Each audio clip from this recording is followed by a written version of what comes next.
Queen Vesha ruled the Kalar Dominion with calculated ferocity. Her genome was engineered for aggression, her instincts honed toward dominance. She'd spent 30 years consolidating power, crushing rebellion, expanding her territory. Warmth was weakness. Comfort was a liability. But her elder mother was different. Khalees was ancient by Kalar standards, nearly 200 years old. She'd birthed Vesha's bloodline and all the queens before her. In her youth, she'd been a warrior queen herself, merciless and brilliant. But age had weathered even her formidable constitution. Her scales had faded from deep crimson to pale rose. Her movements had slowed. Her fire had dimmed to embers.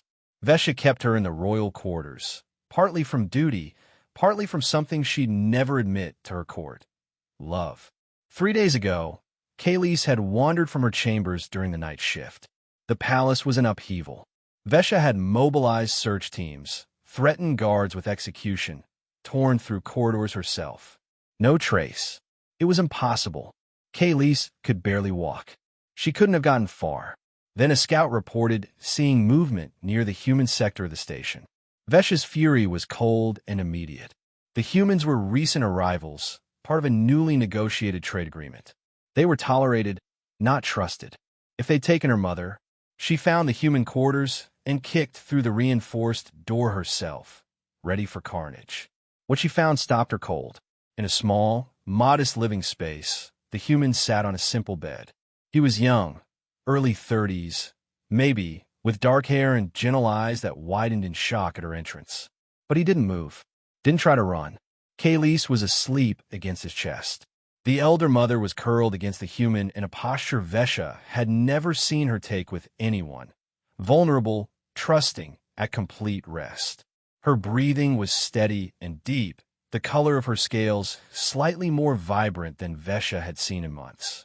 One of the humans. Hands rested gently on her shoulder blade, his other holding a book he'd apparently been reading. "Your Majesty," the human whispered, his voice carefully neutral. He didn't bow, didn't show fear. "Please. She's resting. She needs this." Vesha's claws extended. Her scales flushed deep crimson with rage. This human had her mother. This fragile, temporary creature had. "She came to me," the human continued quietly. 3 nights ago. She was wandering, confused. The station's night cycle makes the lighting unpredictable. I think she was disoriented. I found her in the corridor outside my quarters. She looked exhausted. Vesha's hand moved toward her weapon. I brought her inside. I gave her water. I sat with her because she seemed frightened. The human's eyes met hers without flinching. And then she fell asleep. And when she woke up, she seemed okay. So I let her stay. You kept her prisoner. I kept her safe, the human said firmly. And I kept her comfortable. Which, Your Majesty, you clearly have not. The rage froze in Vesha's chest. She wanted to kill him, to burn him, to destroy him for his insolence. But she looked at her mother. Khalees's ancient face was peaceful, unburdened. She looked younger somehow, the tension that Vesha had grown accustomed to seeing in her features completely gone.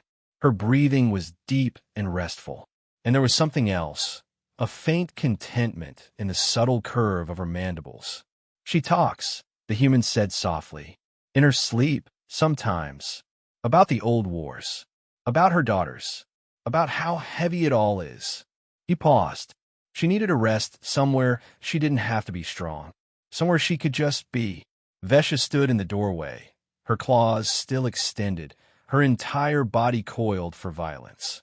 But she couldn't move, couldn't act, because she understood something in that moment that her genetic engineering had never taught her.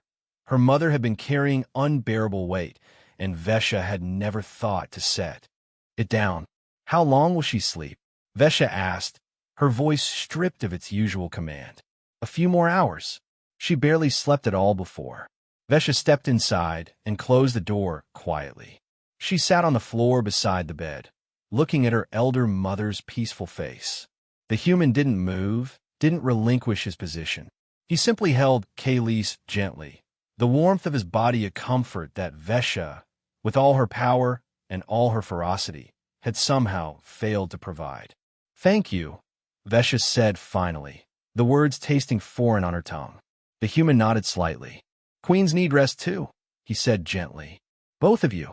Vesha sat through the night, watching her mother sleep peacefully for the first time in months. And when Kaylee's finally woke, she saw Vesha there and reached for her daughter's hand, something she hadn't done in years.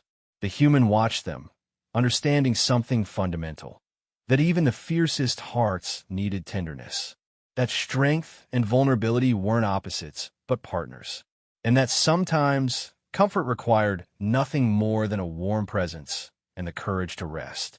When Kaylee was well enough to return to the royal quarters, she asked for the human by name, and Vesha, feral queen of the Kaler, made a decision that shocked her entire court. She appointed him an official advisor on matters of wellness and rest. Strength, she'd learned, came in many forms.